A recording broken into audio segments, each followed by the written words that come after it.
Alright, hey there guys, Andrew DeCosta here, aka JetterBro95, coming at you guys with another NBA video.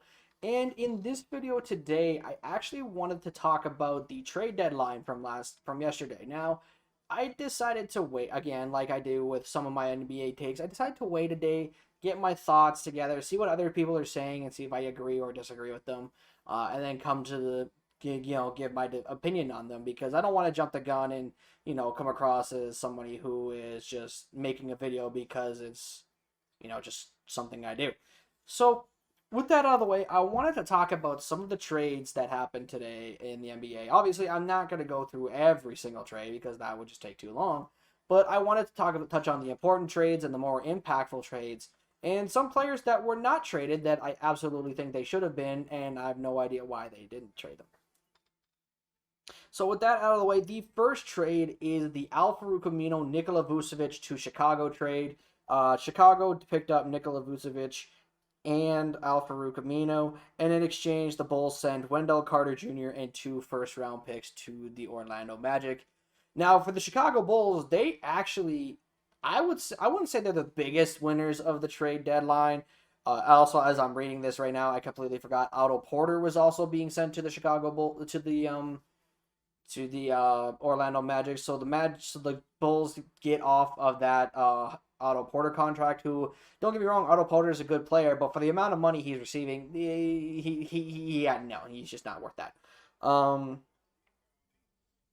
so the Bulls got off Otto Porter's contract, and they got rid of Wendell Carter Jr., who really was not panning out for Chicago. I know a lot of Bulls fans were not happy with how Wendell was playing, and you know I've seen a little bit of Wendell games here and there, some highlights. I can understand why people you know are not really high on Wendell Carter Jr. in Chicago. Hopefully, hopefully the move to Orlando will help get him to become the player that he possibly can be. I don't know about that, but we'll have to wait and see.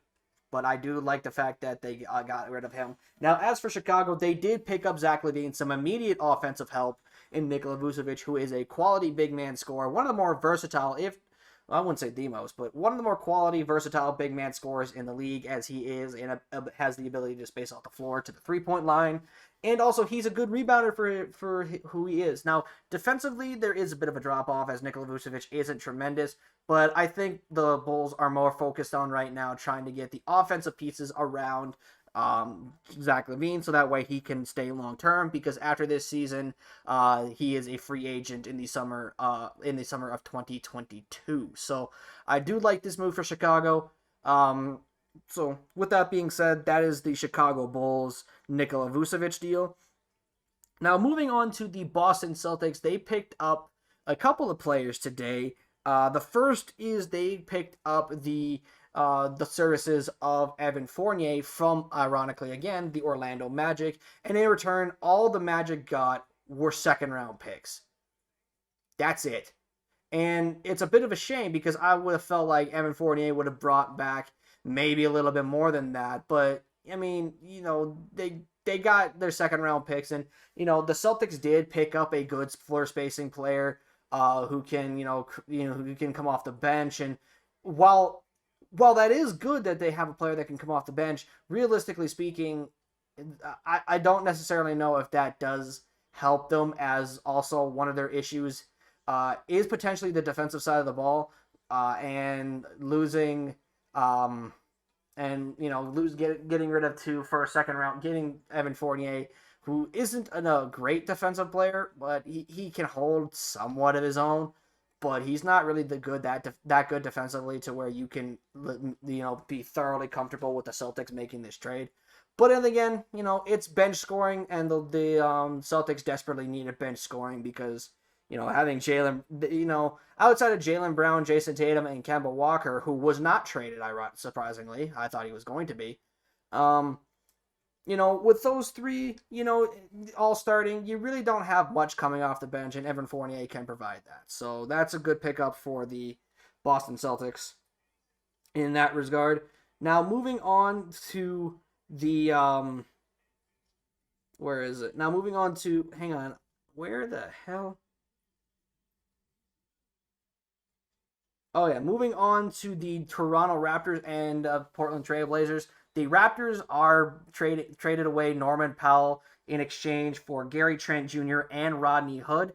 Now, when it comes to this deal, uh, this one's a hit or miss to me. Because the Raptors did get some did get a good player in Gary Trent Jr. who is he's a legit starter in this league. Don't get me wrong; he could be a great starting player. But the thing is that I'm more concerned about this for Portland, as Portland is trying to make a playoff push, and I saw some people saying maybe in a finals push. No, they're not going to make the finals. They're a second round out at best. But to me, it's like you pick up Norman Powell, and well, granted, he's another shot maker, and he can come off the bench, and if that's the role you're assigning him for, good.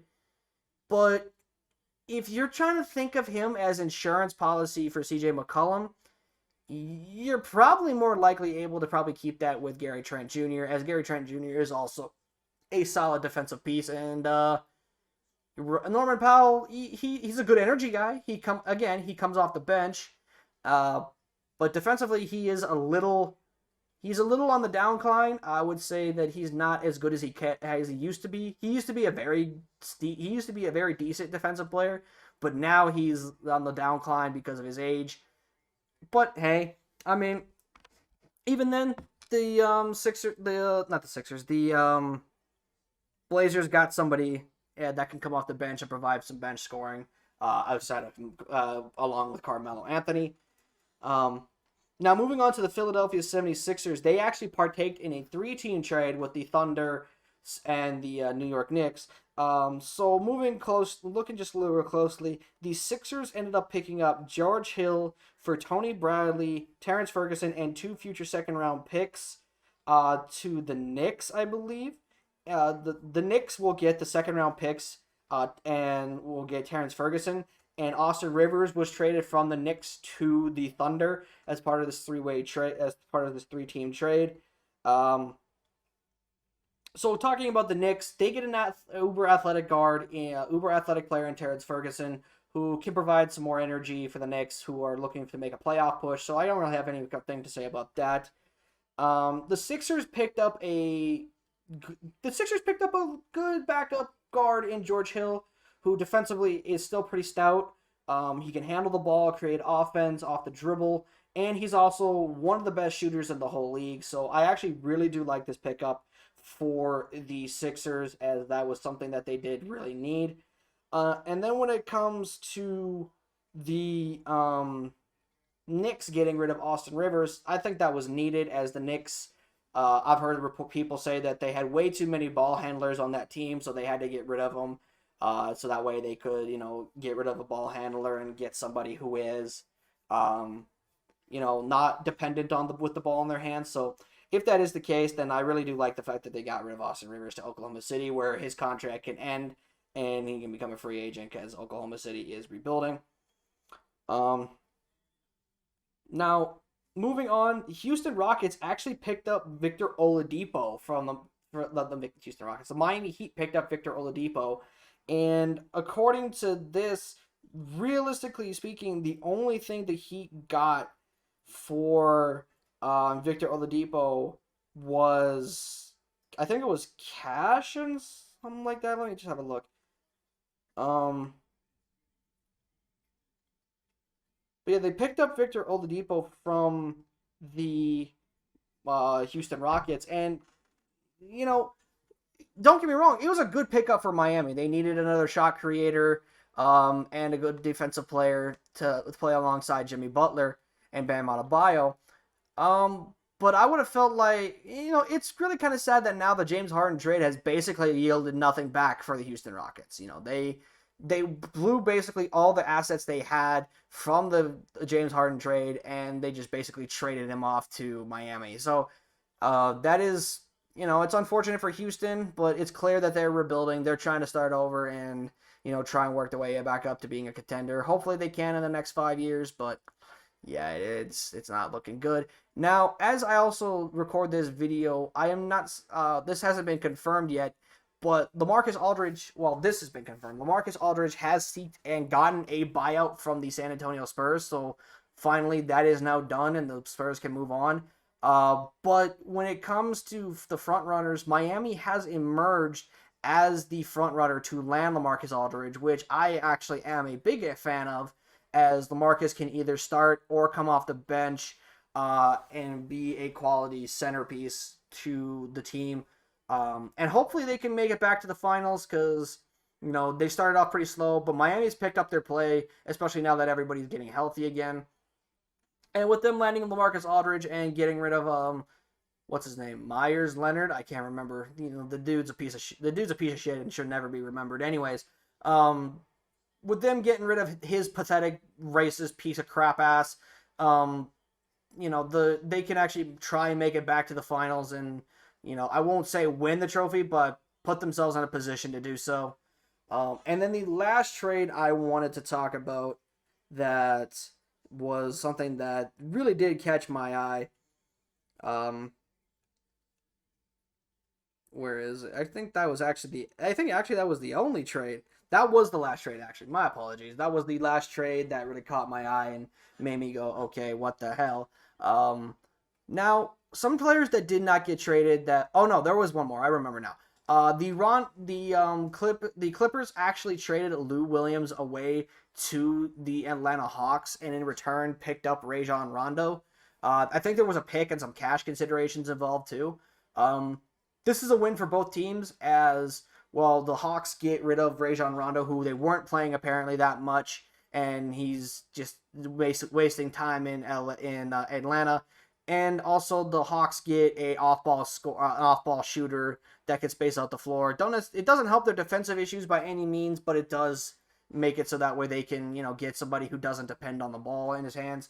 And then for the Clippers, they get their playmaker that they've been waiting for the last couple of seasons. They get somebody like Rajon Rondo, who has been, you know, tremendous, especially who has been a very good player and has been tremendously inconsistent, but still good when he's playing well in the postseason.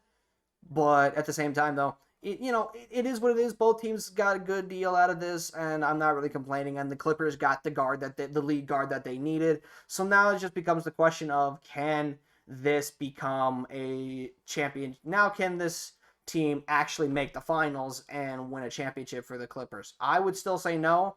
I think it moves the needle a little closer, absolutely, but I don't think they'll make the finals still. I think that they will be dispatched at best in the conference finals. Just because I just don't believe in the Clippers because of playoff P. But that being said, that is the end of all the trades. Now, a couple of players that I was shocked that did not get traded. First of all was Kyle Lowry.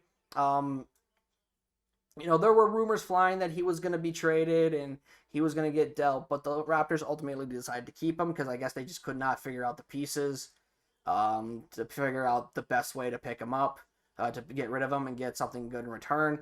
And also, Lonzo Ball did not get traded, which I don't know why New Orleans is making him not doing something with him. Like, why didn't you not trade him and get something else in return for Lonzo? Chicago would have been a great fit, but again, like I said in my trade deadline video, I actually think that he should have went to the Clippers, as I think the Clippers could have offered something better in return. And there was actually one more trade I completely forgot about, was the Aaron Gordon to the Denver Nuggets trade, as they picked up Aaron Gordon from the Magic. The Magic just completely tore it down today. But they picked up him from the Magic, and in return, I can't remember what the Magic sent. And also Denver picked up JaVale McGee from the Cavaliers, so the Nuggets have definitely made themselves better. Now, this trade for the Nuggets, I actually do really like this move. You know, Aaron Gordon is a very good role man. He's a good shooter, and he's actually a somewhat capable defender, which is something that the team needs, as the team defensively is, shall we say, less than ideal from what they could be. But, you know, that is the things that they can do. That's the things that they needed, and Aaron Gordon does provide that. And they also he brings in some athletic ability to the team, which is sorely lacking in the front court. So, good pickup by them. But anyways, guys, that is actually going to be the actual end of this video now. If you guys did enjoy this video and have any thoughts about your team's trades or what you think is going to happen with it comes to the buyout market, let me know in the comment section below, guys. Like if you guys did enjoy, subscribe if you guys are new. And with that, I'll see you in the next video. I'm out.